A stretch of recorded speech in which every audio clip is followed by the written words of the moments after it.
बासमती का सुसमाचार। अध्याय 13 बोने वाले का दृष्टांत। ईसा किसी दिन घर से निकल कर समुद्र के किनारे जा बैठे। उनके पास इतनी बड़ी भीड़ इकट्ठी हो गई कि वे नाव पर चढ़कर बैठ गए और सारी भीड़ तट पर बनी रही। उन्होंने दृष्टांतों द्वारा उन्हें बहुत सी बातों की शिक्षा दी। उन्होंने कहा, सुनो, कोई बोने वाला बीज बोने निकला। बोते बोते कुछ बीज रास्ते के किनारे गिरे और आकाश के पक्षियों ने आकर उन्हें चुग लिया। कुछ बीज पथरीली भूमि पर गिरे जहाँ उन्हें अधिक मिट्टी नहीं मिली। वे जल्दी ही उग गए क्योंकि उनकी मिट्टी गहरी नहीं थी। सूरज चढ़ने पर वे जल गए और जड़ ना होने के कारण सूख गए। कुछ बीज कांटों में गिरे और कांटों ने बढ़कर उन्हें दबा दिया। कुछ बीज अच्छी भूमि पर गिरे और फल लाए, कुछ 100 गुना और कुछ 60 गुना, कुछ 30 गुना। जिससे कान हो वह सुन ले। दृष्टांतों का उद्देश्य। ईसा के शिष्यों ने आकर उनसे कहा, आप क्यों लोगों को दृष्टांतों में शिक्षा देते हैं? उन्होंने उत्तर दिया, या इसलिए है कि स्वर्ग राज्य का भेद जानने का वरदान तुम्हें दिया गया है, उन लोगों को नहीं, क्योंकि जिसके पास कुछ है उसी को और दिया जाएगा और उसके पास बहुत हो जाएगा, लेकिन जिसके पास कुछ नहीं है उसे वह भी ले लिया जाएगा। जो उसके पास है, मैं उन्हें दृष्टांतों में शिक्षा देता हूँ, क्योंकि वे देखते हुए भी नहीं देखते और सुनते हुए भी ना तो सुनते और ना समझते हैं। ईसायास की यह भविष्यवाणी उन लोगों पर पूरी उतरती है।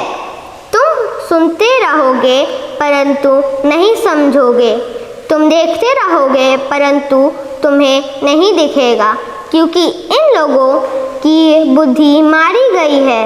ये कानों से सुनाना नहीं चाहते। उन्होंने अपनी आँखों बंद कर ली है।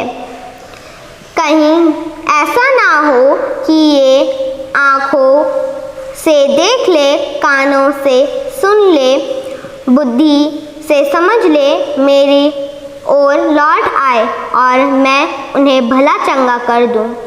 परंतु धन्य है तुम्हारी आँखें, क्योंकि वे देखती है, और धन्य है तुम्हारे कान, क्योंकि वे सुनता है।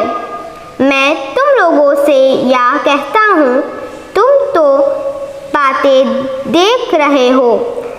उन्हें कितनी ही नबी और धार्मिकता देखना चाहते थे, परंतु उन्होंने उन्हें नहीं देखा, और तुम जो बातें सुन रहे हो वे उन्हें सुनना चाहते थे, परंतु उन्हें नहीं सुना। बोने वाले के दृष्टांत की व्याख्या। अब तुम लोग बोने वाले की दृष्टांत सुनो। यदि कोई राज्य का वचन सुनता है लेकिन समझता नहीं, तब उसके मन में जो बोया गया है उसे शैतान आकर ले जाता है। यह वह है जो रास्ते के किनारे बोया गया है, जो पथरीली भूमि में बोया गया है। यह वह है जो वचन सुनते ही प्रसन्नता से ग्रहण करता है, परंतु उसमें जड़ नहीं है और वह थोड़े ही दिन दृढ़ करता है। वचन के कारण संकट या अत्याचार आ पड़ने पर वह तुरंत विचलित हो जाता है। जो कांटों में बोया गया है, यह वह है जो वचन सुनता है, परंतु संसार की चिंता और धन मोह वचन को दबा देता है और वह फल नहीं लाता। जो अच्छी भूमि में बोया गया है, यह वह है जो वचन सुनता और समझता है और फल लाता है, कोई 100 गुना, कोई 60 गुना और कोई 30 गुना। जंगली बीज का दृष्टांत। ईसा ने उनके समान एक और दृष्टांत प्रस्तुत किया। स्वर्ग का राज उस मनुष्य के सदृश है जिसने अपने खेत में अच्छा बीज बोया था, परंतु जब लोग सो रहे थे तो उसका बैरी आया और गेहूं में जंगली बीज बोकर चला गया। जब अंकुर फूटा और बालें लगी, तब जंगली बीज भी दिखाई पड़ा।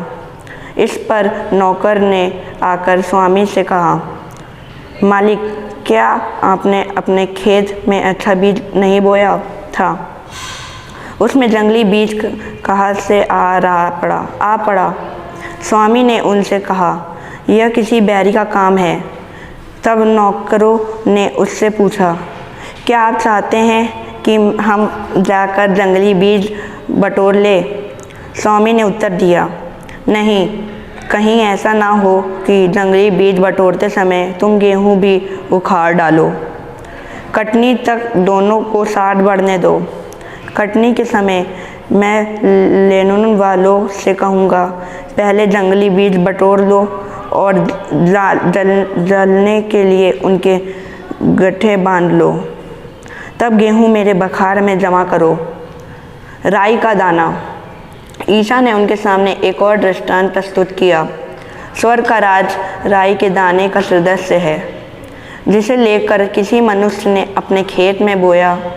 वह तो सब बीजों में से छोटा है, परंतु बढ़कर सब पौधों में से बड़ा हो जाता है और ऐसा पेड़ बनता है, आकाश से पंछी आकर उसकी डालियों में बसेरा करते हैं।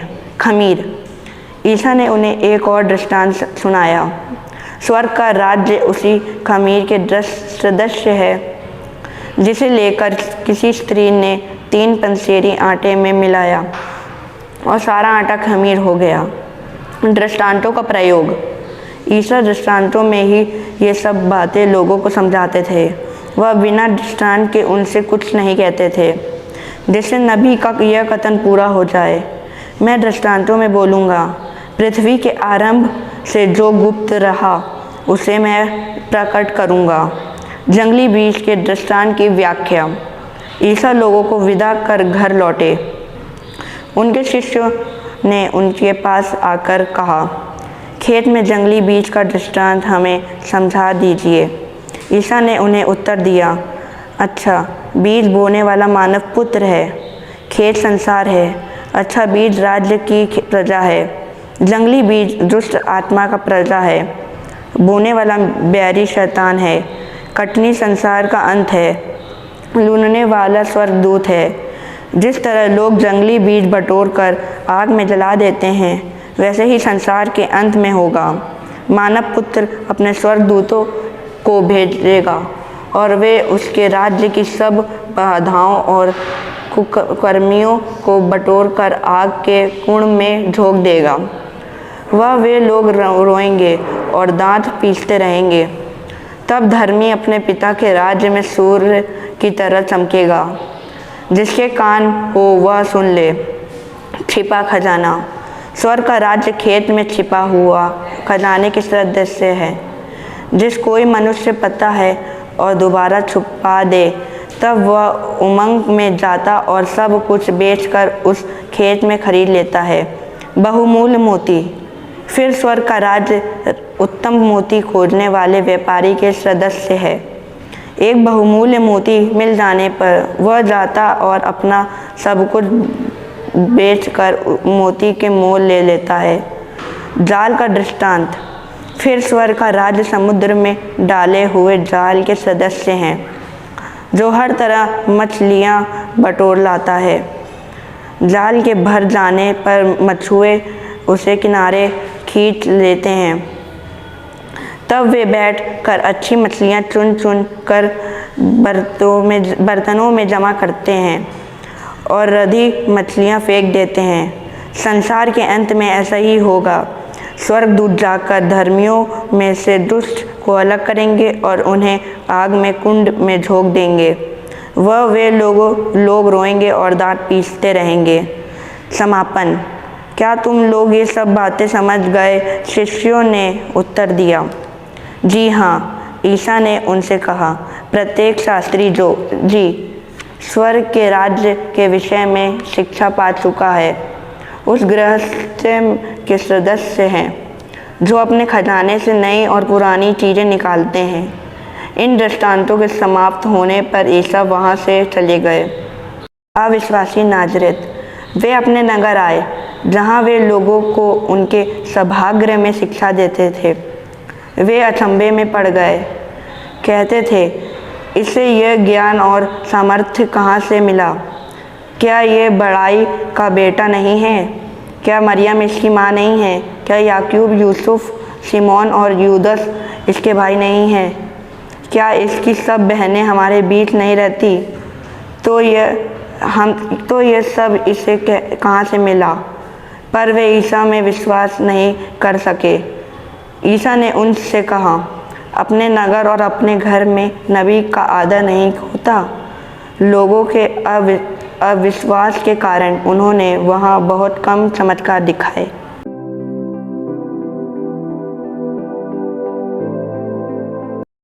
सेंट अल्फोंसा के लिए सबसे कीमती वस्तु ईश्वर थे। उन्हीं की तरह कुछ लोगों का दृढ़ विश्वास होता है और वे कठिन परिस्थितियों में भी ईसाई जीवन के प्रति समर्पित रहते हैं। संत मत्ती अध्याय 13 में हम बोने वाले दृष्टांत के माध्यम से इसी दृढ़ विश्वास के विषय में सुनते हैं। इस अध्याय में यीशु स्वर्ग के राज्य को एक बीज बोने वाले, जंगली बीज, राई के दाने, खमीर, छुपा खजाना, बहुमूल्य मोती और जाल के रूप में चित्रित करते हैं। इन सभी दृष्टांतों के माध्यम से वे हमसे कहते हैं कि स्वर्ग के राज की तुलना हम भले ही सामान्य वस्तु से कर ले, किंतु उस स्थान के जैसा आनंद और शांति कोई भी वस्तु नहीं दे सकती। अतः हम प्रार्थना करें कि हम स्वयं को उस स्वर्ग राज्य में रहने योग्य बना सकें। हम अपने मन, वचन और कर्मों में उस बीज के सदृश बने जो 100 गुना फल लाता है।